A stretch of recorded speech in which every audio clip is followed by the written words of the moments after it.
Fanfic Corner, presented by Jennifer. A Second Chance. Chapter 17, Kindness and Compassion.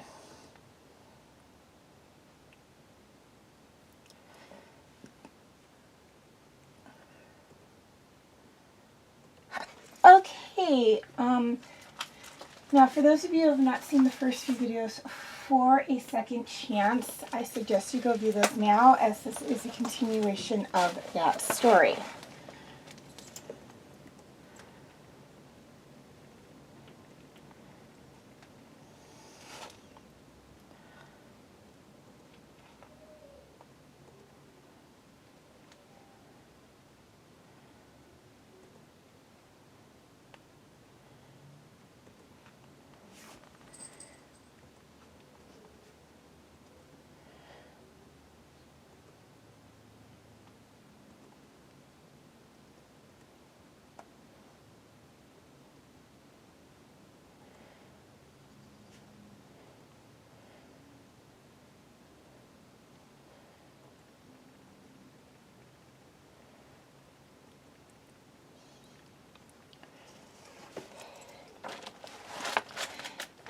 The events of the past 48 hours resonated in my head once Jasmine had finally succumbed to sleep. I had battled so many opponents in a short amount of time and gained a small reputation in Olivine while avoiding time in jail. No matter how other people perceived me, it would be nothing compared to Corey. The fact that he admitted to paying me off got him on the bad side of everyone in town and the league. As for what he did tonight, I pray I get the chance to pay him back my way. No mercy might have been too lenient considering his actions. Not even the league can protect his Pokemon next time we meet. Maybe I'll hold back if I'm feeling generous. A serene feeling was felt in our room as the rain continued to fall all night long, with the occasional flash of lightning. Amphi was sleeping in his own bed, while an emergency light was doing his job tonight, while Jasmine eventually held me in her sleep. I honestly was afraid to move out of fear of aggravating her bruises. The least I could do for her was let her sleep peacefully, even if it meant giving her my warmest pajamas. There were times where she would cry in her sleep, but I pulled her close to me and the comforter up more to keep her warm. She calmed down about an hour later, which meant I could get some shut-eye. Rain continued to fall through the night and into the morning. Some people say that rain helps you stay asleep, and I say yes. Yes, it does. The peaceful patter on the windows is a soothing melody. Waking up with a dense layer of clouds is not really an ideal way to start the day while Jasmine was asleep. I just sat there in bed, wondering about my next batch. Price was the oldest of the gym leaders, so I expected his experience to carry him in his ice gym. All of the boys had their time, which means the girls will take the field. No matter how bad it gets, I can't afford to tire out Gyarados. He's been in too many decisive battles these past few days. Before I got too deep in thought, Jasmine finally woke up. Good morning. She realized she had not let go and blushed a little before doing so. So, how are you doing this morning? It sounded like I was giving her the cold shoulder, but I was more concerned about her arms than feelings. She poked at her bandages. A little sore. I think it'll get better, though. I took the liberty of removing the bandages very carefully, only to see the discoloration staring me in the face. Long sleeves may be the way to go because the whole city is probably going to ask what happened.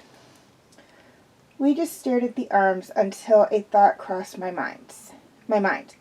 Hey, I know it's a little tough to talk about, but you need to report what happened last night. She looked down in thought, but she was still shaken up. Look, I can do the talking if it makes you feel better. Tears started to fall down her face. I can't. If I do, he'll find out and he'll come back. Before you arrived, he was going on and on about what would happen if anybody found out. Some of those things I don't even want to imagine or repeat. There really is nothing I can do without her pointedly getting hurt or worse. Scenarios or solutions ran through my mind until she hugged me tightly. I don't care what happens to me. I just don't want anything to happen to Amphi. He doesn't deserve any of this. Listen to me. It's hard to put your trust in someone you met 2 days ago, but I promise that I will not do anything to endanger either of you. However, have someone you trust look after Amphi when you're at the gym. Don't worry about Corey. Big words from someone who wasn't there during the list of threats. We just sat there a few more minutes until she decided to let go. Yeah, if I want to protect Amphi, then I should have someone help. We both got out of bed to get ready for the day. Jasmine reluctantly gave me my pajamas back when she changed in the bathroom. Whatever she thought about the bruises or not, she was wearing a long-sleeve shirt with a raincoat over her top layer. On the flip side, my raincoat was finally at its limits. The last original item from my first day as a trainer had a hole too big to patch. Before I went to leave, Jasmine had given me a brand new, out-of-the-box raincoat from her closet. Much appreciated. Let me return the favor. Ashley had mentioned she owed me a favor, so I took down her number the day after my interrogation. I know you'll do everything to stay safe, but here's a league officer's number. Her name is Ashley. I don't know how long the league interacts with gym leaders, but if you call it directly instead of a league office, something might get done faster. Promise me, do not be afraid to dial it if you cannot find someone to watch Amphi or if you feel you are in danger from Corey. Her nod gave me the confidence to walk out of the lighthouse, knowing she can deal with this.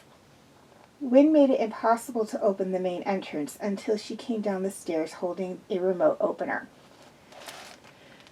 Just took one step out into the rain before she grabbed my arm, turned me around, and kissed me. I didn't care that it was quick. It was something out of a fairy tale. We both blushed before she reluctantly let me go into the rainy city. Pokemon Center rooms were still full, but I took advantage of the empty lobby to use the healing machines on my way out of the city. I don't necessarily like tourists for big events because cities cater to them instead of the average trainer.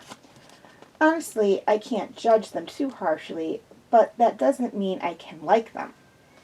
From what I've heard, Blackthorn City is the only place where trainers are put second only to its residents. No doubt that Blackthorn will be my favorite place to visit once I get there.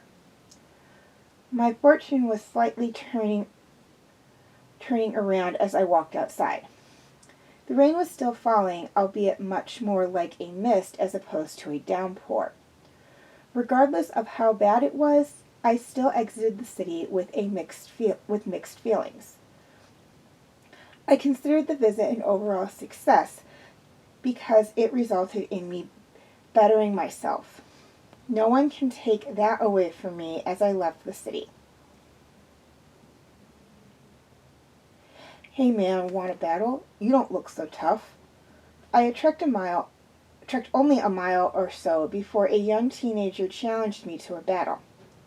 Skipping him on the way to town was probably not a bad idea. A dumb boy making a statement like that could be forgiven if news of my victory wasn't on television, or if he wasn't holding a newspaper with an article about me. When you assume you make a jerk out of yourself and me, but mostly you. Put up or shut up. Those words got him furious. A Gardevoir materialized in front of him, looking ready for battle. I countered with Espeon. It had been a while since I used her in battle. A long rest should give her an advantage in this quick fight.